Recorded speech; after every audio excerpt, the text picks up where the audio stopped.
Welcome back to JPX Energy Market Weekly Updates. Crude oil futures Friday extended week losses as U.S. inflationary fears continue to unnerve investors. The price swings in the market last week strongly suggest that the crude oil market has become more economic data dependent as broader economic woes remain a concern. The dollar index has rallied again since early February, and it all starts from a report indicating January U.S. labor market remains very tight. One reason that the U.S. economy has not yet entered an actual recession is that the labor market remains strong, as the pandemic has accelerated the gap between supply and demand of labor in the United States, thus supporting wages and mitigating a slowdown in aggregate demand. However, higher prices require higher wages for workers to keep up, creating a loop that essentially locks in inflation.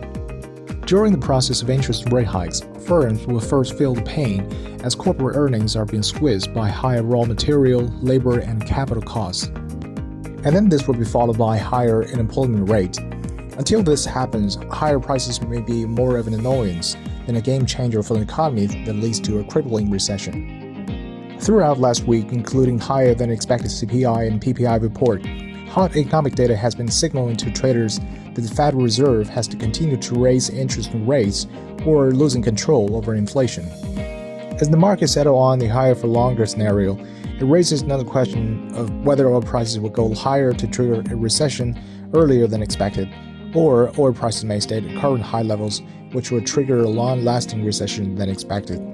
Markets largely ignored the latest monthly oil market report from the OPEC and the IEA, as the two organizations both raised its forecast for oil demand growth this year by 100,000 barrels per day from its previous estimates.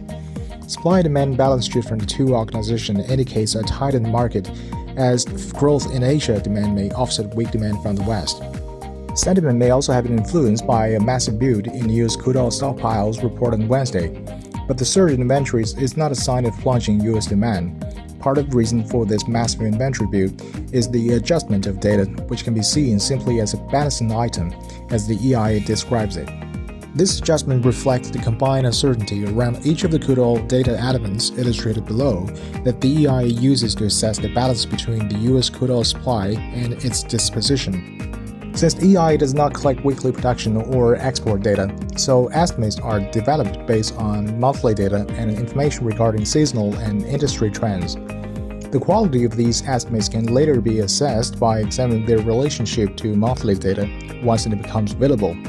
In these times of volatile pricing and changing trade flows that resulted from Russian and Ukrainian war, a key component of the critical and visible U.S. balance I crude oil export has varied significantly as well.